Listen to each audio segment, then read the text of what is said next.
Le marathon de prière en direct de 30 sanctuaires mariaux du monde entier, proposé par le pape François pour invoquer la fin de la pandémie, a commencé. Le 4 mai, il s'est arrêté à la basilique de l'Annonciation à Nazareth. Le frère Francesco Patton, custode de Terre Sainte, a présidé la messe du 1er mai pour la fête de Saint-Joseph dans la grotte qui lui est dédiée à Bethléem. L'allumage du feu sacré est le moment le plus attendu de Pâques pour les chrétiens orthodoxes de Jérusalem.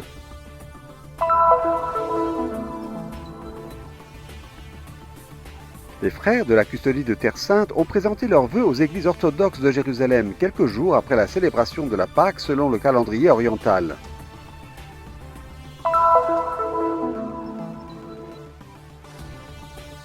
Pour la première fois depuis le début de la pandémie de coronavirus, Israël autorisera l'entrée des touristes étrangers à partir du 23 mai.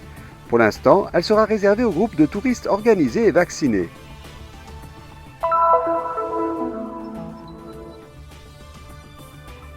Une série en 4 parties sur l'importance de la Vierge Marie comme patronne de l'ordre franciscain, un projet du musée Terra Sancta de Jérusalem.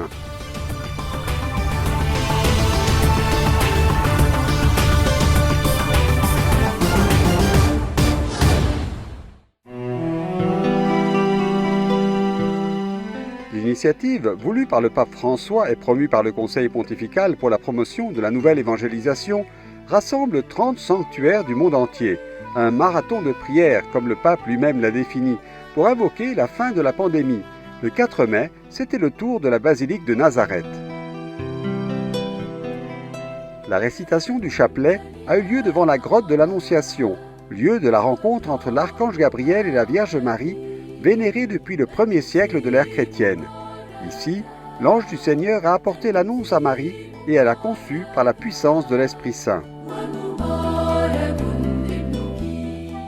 Frère Bruno Variano, recteur de la basilique de l'Annonciation, nous parle de cette initiative. Nous rejoignons le pape François en ce 4e jour depuis le début du marathon de prière pour appeler à la fin de la pandémie. Nous le faisons d'ici, du lieu où le Verbe s'est fait chair, de la maison de Notre-Dame, du lieu du oui de Marie. Le mot grec pour chair est sarx, et nous pouvons le traduire par fragilité. Le Verbe s'est fait fragile. Il a expérimenté la condition humaine, mais sans péché. C'est pourquoi, en ces temps difficiles que nous vivons, dans lesquels notre humanité vit avec la fragilité humaine, nous nous unissons dans la prière. Parce qu'il y a de l'espoir. Ici, le Verbe s'est incarné et le Sauveur du monde est né à Bethléem. L'intention de la prière d'aujourd'hui était pour les femmes enceintes et les enfants à naître en ces jours et dans les mois à venir. Nous devons donc garder espoir. Regardons le bon côté des choses. Regardons ensemble avec espoir en ces temps difficiles et unissons-nous dans la prière. Unidos em oração. Ave clemens, ave pia, ave dulcis, o Maria. La récitation du chapelet a été suivie par les chrétiens locaux et les différentes communautés religieuses présentes en Terre Sainte. Une variété de charismes au service de l'Église, tous unis ensemble avec le pape François pour demander l'intercession de la Vierge Marie. Je vous salue Marie, pleine de grâce. Bendita tú eres entre todas las mujeres. maintenant et à l'heure de notre يا mort. ممتلئ نعمة الرب معك. Le chapelet a été diffusé par le Christian Media Center ainsi que par les stations de télévision du Centre de télévision du Vatican et sur de nombreux réseaux sociaux dans le monde entier.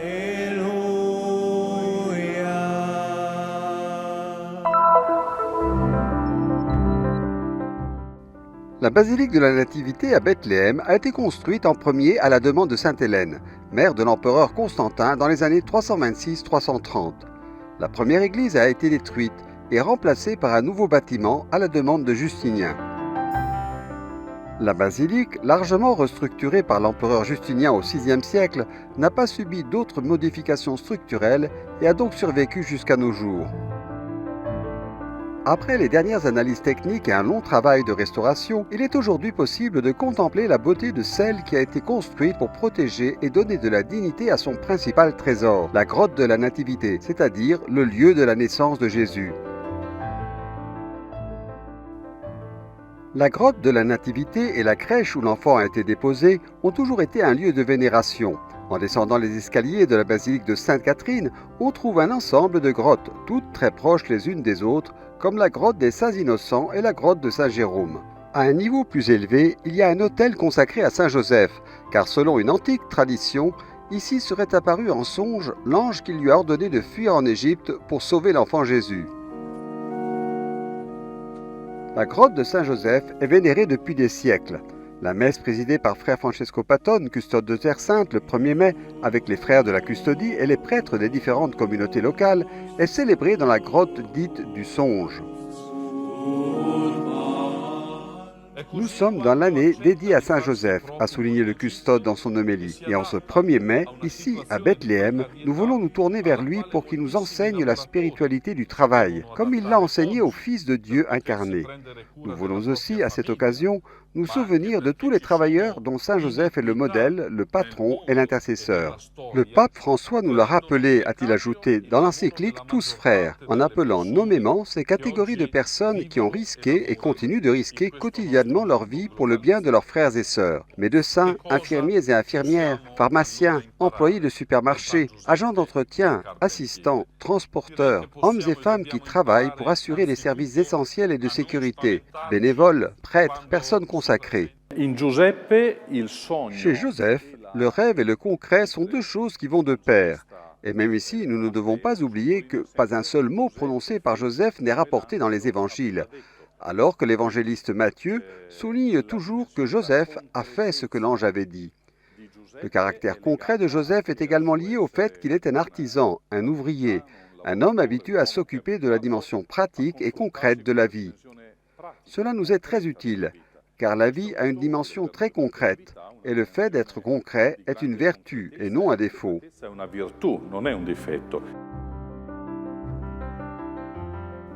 L'Église priait Dieu pour lui avec insistance.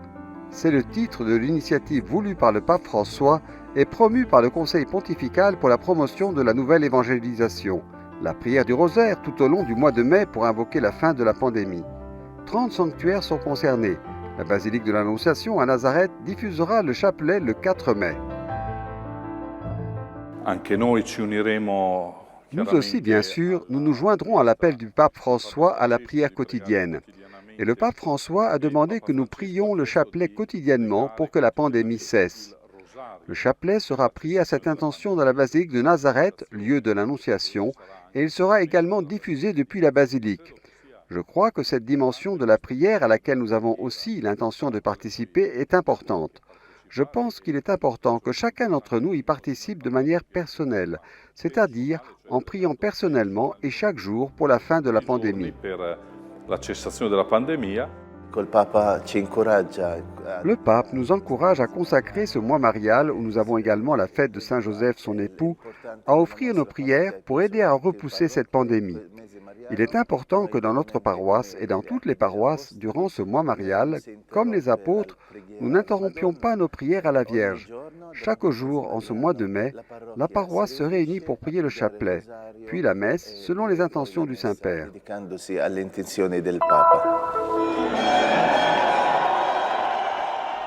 Les cris de joie des fidèles qui attendent et qui ont réussi à l'apercevoir par les petites fenêtres latérales s'élèvent déjà quelques secondes avant que la flamme du feu sacré ne sorte de l'édicule du Saint-Sépulcre. C'est le moment le plus attendu de Pâques pour les chrétiens orthodoxes de Jérusalem. La lumière qui, selon la tradition, est prodigieusement allumée à l'endroit où Jésus a été enterré, illumine bientôt toute la basilique. La très ancienne célébration du Samedi Saint pour les églises qui suivent le calendrier oriental, le calendrier julien, combine la liturgie avec des moments de fête populaire. Le matin, le sépulcre, dépourvu de toutes les décorations que l'on trouve habituellement à l'intérieur, est fermé par un sceau de miel et de cire. La basilique se remplit. Les fidèles du quartier chrétien arrivent avec leurs chants, tandis que les scouts jouent dans les rues de la vieille ville.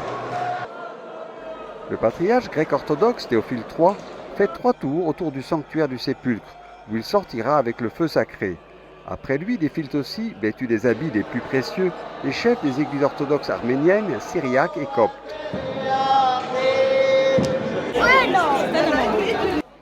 En quelques minutes, les rues sont remplies de torches et de bougies. Les petites flammes ou les grandes torches passent de main en main jusqu'à ce qu'elles atteignent les maisons et toutes les personnes qui se déversent dans les rues pour faire la fête.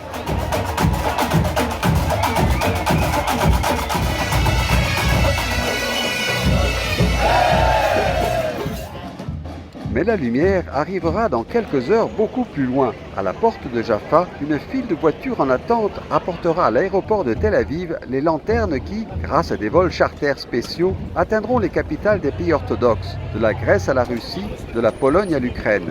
Toutes les églises orthodoxes devront attendre l'arrivée du feu de Jérusalem avant de pouvoir commencer à célébrer la veillée pascale le soir.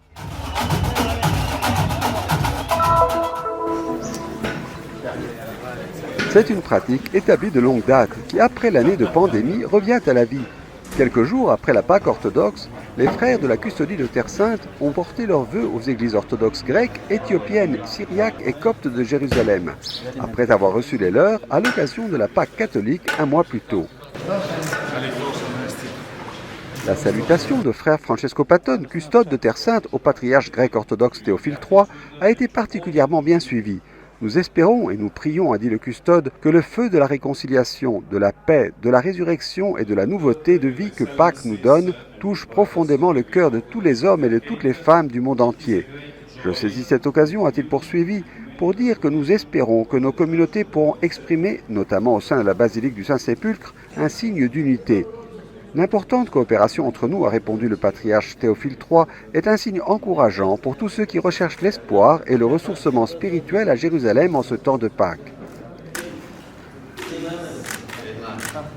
Peu après, le patriarche de Jérusalem des Latins, Monseigneur Pierre Battista Pizzaballa, est arrivé pour présenter ses vœux, ainsi que des représentants d'autres confessions chrétiennes. Nous, les églises de Jérusalem, a déclaré Monseigneur Pizzaballa, avons le devoir de témoigner de la lumière devant le monde, et avant tout devant nos communautés.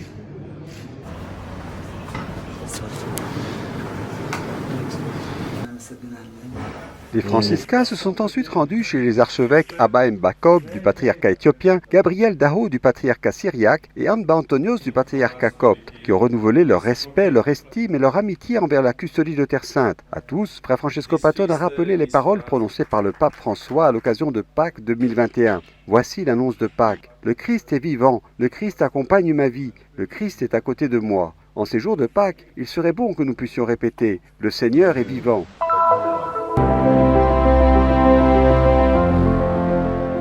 Lors d'une conférence de presse, la ministre israélienne du Tourisme, Orit Farkash Hakohen, a annoncé la réouverture des frontières aux touristes étrangers, selon un programme multiforme qui comprend également une campagne de promotion, des mesures incitatives pour encourager les vols vers Eilat et la réorganisation des événements internationaux en Israël.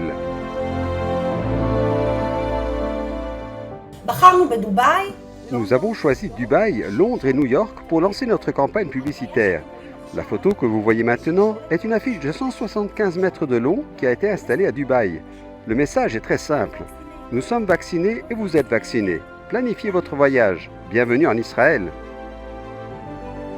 Des affiches sont également apparues à Piccadilly Square à Londres et à Times Square à New York avec le slogan 2020 Holy Moses, 2021 Come to the Holy Land.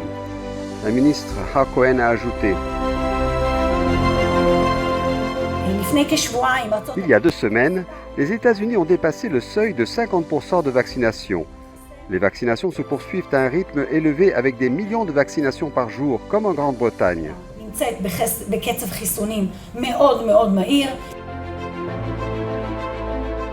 Le ministère du Tourisme a souligné que les frontières ne seront ouvertes dans un premier temps qu'aux 20 premiers groupes de touristes organisés, afin que les fonctionnaires israéliens puissent les suivre pendant leur séjour dans le pays. Un plus grand nombre de groupes sera autorisé à la mi-juin, tandis que le tourisme individuel pourrait reprendre à partir de juillet. Quant à la liste des pays à partir desquels les entrées seront autorisées, la ministre Hakohen a indiqué que les agents de voyage seront informés prochainement.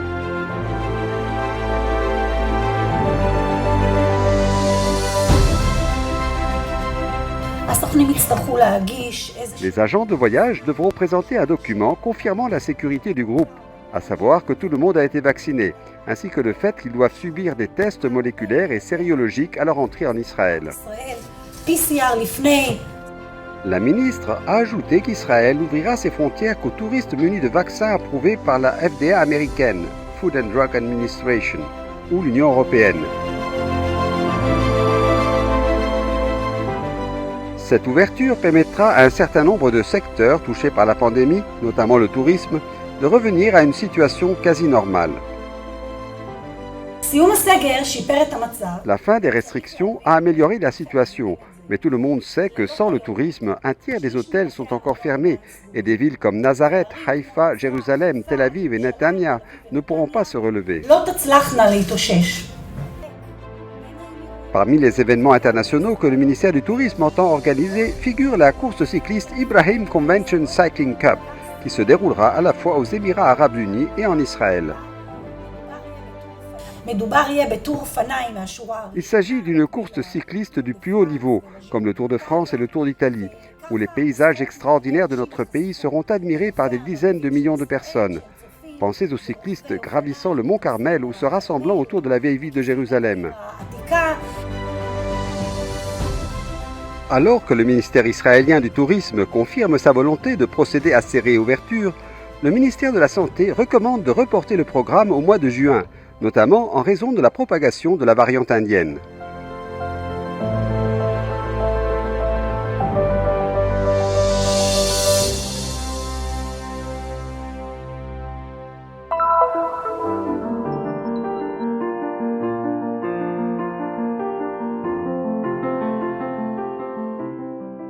Tout le monde ne sait pas que Marie est la sainte patronne de l'ordre franciscain.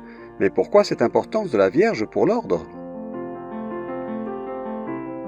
Nous le découvrirons à travers une sélection d'objets issus des collections de la Custodie de Terre Sainte, qui seront exposés dans la future section historique du musée Terra Sancta. Le musée, qui sera situé dans le couvent de Saint-Sauveur à Jérusalem, sera le lieu pour redécouvrir l'histoire des franciscains en Terre Sainte et leur dévotion à la Mère de Dieu.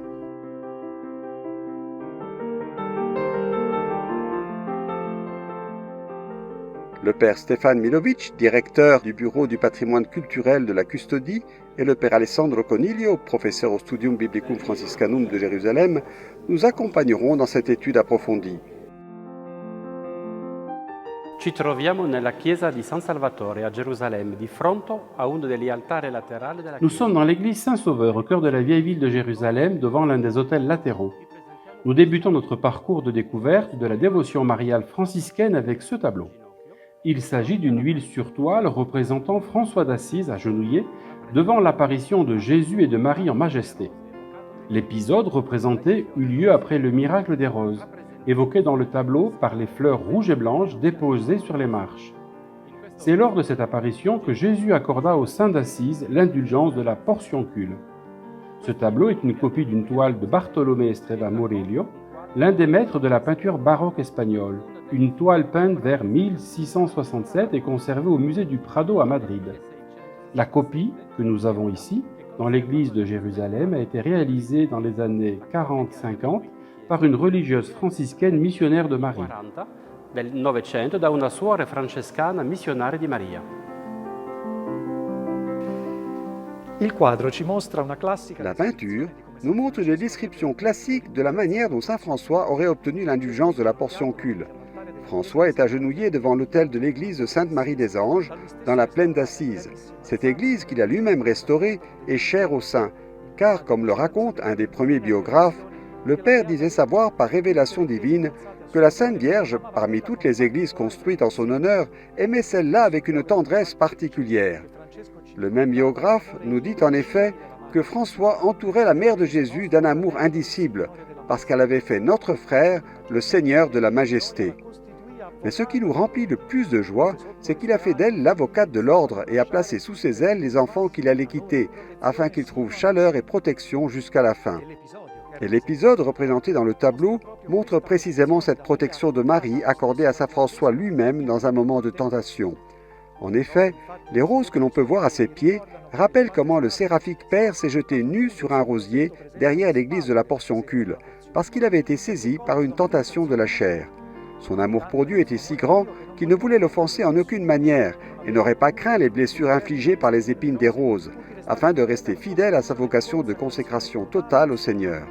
Mais voici le miracle. les roses ont perdu leurs épines et François a surmonté la tentation par l'intervention de la grâce de Dieu plus que par son geste ascétique. Puis, de retour à la portion culte devant l'autel, il eut la vision de Jésus qui, par l'intercession de la Sainte Vierge, sa mère, accorda à François l'indulgence plénière pour les pèlerins venus visiter cette petite église en l'honneur de Marie. Comme François, nous aussi, nous pouvons surmonter toute tentation en regardant Marie, et en nous confiant à elle, nous pouvons obtenir de son Fils Jésus la grâce qui nous sauve dans le pardon de nos péchés. En effet, Marie n'est pas seulement l'avocate de l'ordre des frères mineurs, mais de tous ceux qui l'invoquent avec foi et dévotion sincère.